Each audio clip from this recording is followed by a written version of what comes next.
Okay, so the next thing I would like to talk about in Soldering 101, just as basics, okay, is splicing two wires together. We're going to make these two wires become one wire. Now for demonstration purposes, guys, I'm using a black and a red, just so you can distinguish the difference. You probably are never going to splice a black and red together, but we're just doing that for the visual effect right now, okay? Now, splicing two wires together can be tricky, because basically we got to make this end solder directly into this end so that it's nice, it's reliable, and it's not messy. That's going to be the important part. So what we're going to do here, guys, is I'm going to cover with you guys my trick on splicing wires. There's 1,000 of them out there. Everybody does something a little different. Stripping, twisting the ends, and then soldering, or doing the side-by-side method, which I hate. Side-by-side is hard, basically stripping the wires and then holding them together like this and melting it. You get this really thick, bolty joint, which I don't like. So I'm going to show you the Freddy version of splicing two wires together. So with that being said, let's go ahead and take a look at how I'm going to strip the wires, how I'm going to connect the wires, pre-tin the wires, and then solder. Okay, so for splicing wires together, which essentially is combining two wires into one, the trick I like to use, and this works on all sizes, bigger gauges can be a little more trickier just because of the thickness of wire. This usually applies to smaller wires, but we're going to use these big ones just for today. What I'm going to do is I'm going to splice my wire, and you just have to eyeball it, guys, but I'm going to use maybe a good, let's say, about a ½ inch, maybe to a full inch of insulation that we're going to strip off of each wire. So, like we talked about in that previous video, we're just going to kind of rest this on here. We're going to bend the wire, kind of rock it around here, bend our wire, and this will start to remove the insulation off of there. Sometimes when you're removing longer lengths of insulation, it can be a little harder to pull off, so in some cases you can do it in steps if you need to. For this little guy, see, he's really on there. Sometimes they can be a little stubborn to take off. There we go. So we've got a fairly large exposed amount of wire there, and as we talked about before, let's go ahead and twist it up and make sure it's nice and firm, okay? And then the top of it kind of bowed out on me a little, so I'm going to go ahead and cut it flat, make sure we get that nice, good looking wire. And then that is good to go. So I'm going to go ahead and strip the other one. We'll come back and we'll take a look at how I'm going to join these two wires. Okay, so you guys, I've went ahead and I have stripped the other side of my red. We've got our black, and you'll notice there's quite a bit of exposed wire. Now with different size wiring and different applications, this may change, but for the most part, if you're splicing two wires, at least my way, you're going to need a little bit of length, and here's why. What we're going to do is, instead of soaking these with pre-tin and then trying to assemble them side by side, which is, in most cases, it's not too bad, but it's a little bulky. It's not quite for my taste. I don't really like the way it looks. Obviously, we can't just solder the two tips together like this. I mean, realistically, yes, you could if you had some skill, but the bondage isn't really going to quite be there. So what I'm going to do is I'm going to wrap them together by spiraling one around the other. With thicker gauge wire, this becomes very hard to do, but essentially what I'm going to do is I'm going to take one, and I'm going to hold them basically crossed like this, and then I'm going to hold my finger on it, and we're going to see if we can kind of start to wrap that one around the other one. And once you get a good wrap, what you can do is you can kind of hold the two and give them a nice tight twist. And like I said, these big old fat wires are not that forgiving, and so it can be a little tough to do. But give them a nice good twist in there and see how everything looks at the end if you're comfortable with the way the twist looks.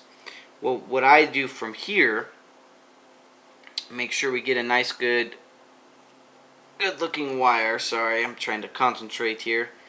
What I do basically from here is we can go ahead and assemble this into our clamps to hold the wires in place so that we can go ahead and do our soldering operation here.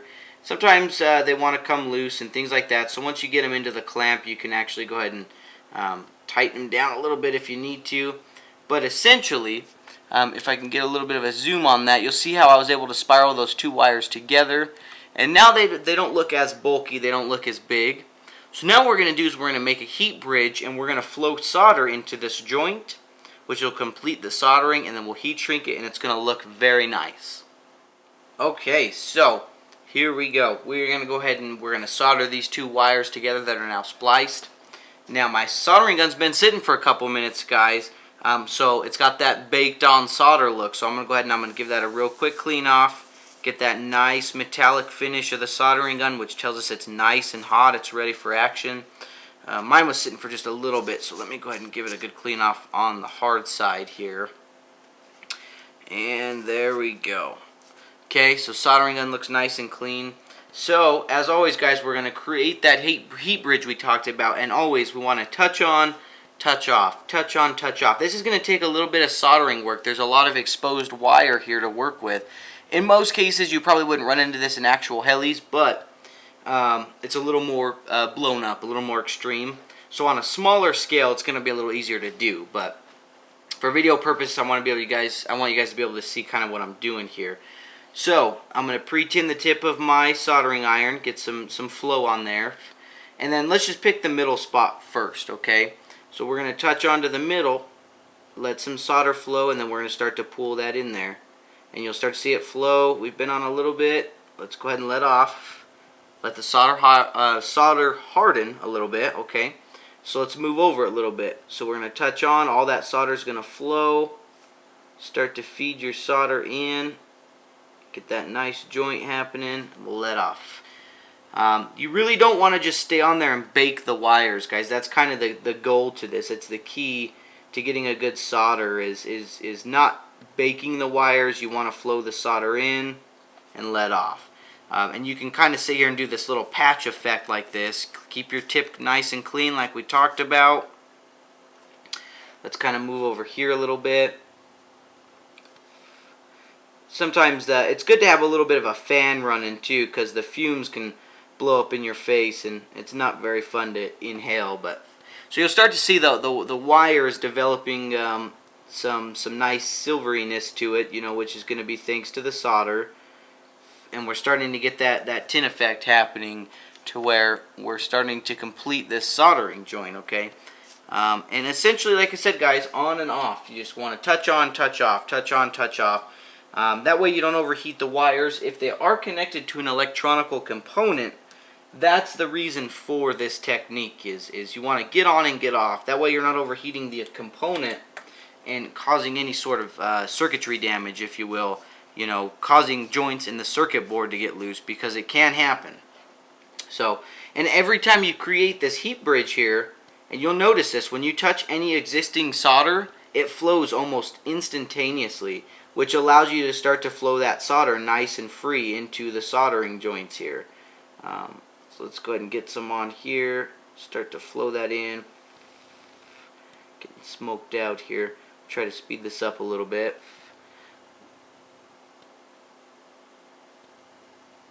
There we go. That's starting to look good. Now, one good step for you guys to realize here is when to stop soldering, right? When is enough enough? And that's kind of a personal judgment kind of scenario, because you have to really look at your soldering joint and say, okay, can I see the curves of the wire? Can I see the way everything looks? Because that's what you're looking at. Like I said, we shouldn't have this big old blob effect by the time we're done. We should have this nice, smooth, silver kind of, like I said before, tinned looking wire. That's what we're aiming for here. And so one thing you can also do if your solder pulls up is you can actually rub it around a little and try to kind of work it in. Now this is a thicker gauge wire, so I'm actually going to flip this around real quick and we'll look at the bottom side and see how our tinning's going, and we'll proceed from there. Alrighty guys, so you'll notice here I've flipped my wire over, and to my surprise, or I guess I should say to your surprise, you know, because like I said, you're sitting here soldering this and you think everything's flowing really well. The top looks really good, but the bottom has so much exposed wire that hasn't even been touched by solder yet. And once again, this is due to the nature of a thicker gauged wire. So we're going to rotate the joint over, and we're just going to follow the same principle here. Let's get this bottom looking as good as the top. And you'll notice, as we talked about before, guys, the more solder you have on here, as soon as you touch your gun to this, everything just starts to flow really nice. And it makes soldering a joint so much easier, as long as you're creating that heat bridge that we've been talking about here for the last couple minutes. soldering the joint's going to be really easy, but you just want to keep that on and off kind of effect going on. That way we're not overheating our wires and, as we said before, ruining any sort of components or anything like that. So this is starting to shape up. I'm starting to like the way my soldering joint looks. I feel like we're nearing completion here, and everything seems to look the way it's supposed to look here. Now this joint, with how bulky it is, and once again, forgive me guys, with the size of the wiring we used, I do apologize, but that joint will probably never come loose. It's going to take Arnold Schwarzenegger to remove this soldering joint because of how big it is and how packed full of solder. But essentially, these wires are going to be hot too, so be very careful when you touch them. I'm going to hold them on the ends here. But essentially, I feel like the soldering joint is complete. It seems to have a pretty good amount of solder on it. Let me grab something to hold these wires with here. Soldering wise, you'll see it's nice and tinny. Got some dog hair. Sorry, I have a husky.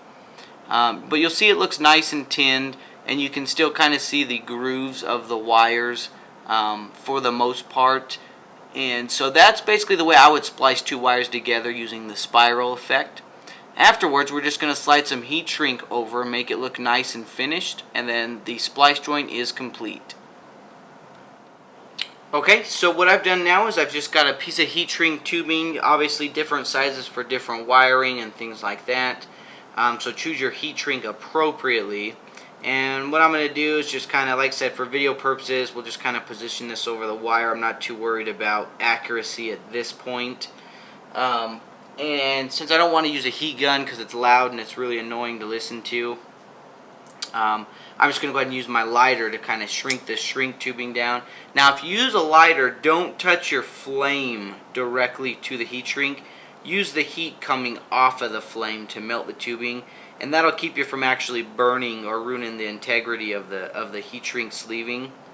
But you'll see here as this melts down, I mean, yeah, it's still a little bulky. You know, any soldering splice that you do between two wires, it's going to be a little bulky. I mean, you really can't avoid that kind of an outcome. But I feel like if you use the twisting effect or the tornado effect or whatever it is you want to call it, it does clean up the wires quite a bit. It doesn't make them quite as bulky as side-to-side soldering or twisting and then soldering. So I went ahead and I heat shrink that, and we've now got a red and a black wire with the twisted soldering joint in the middle. And so that's going to conclude splicing two wires together.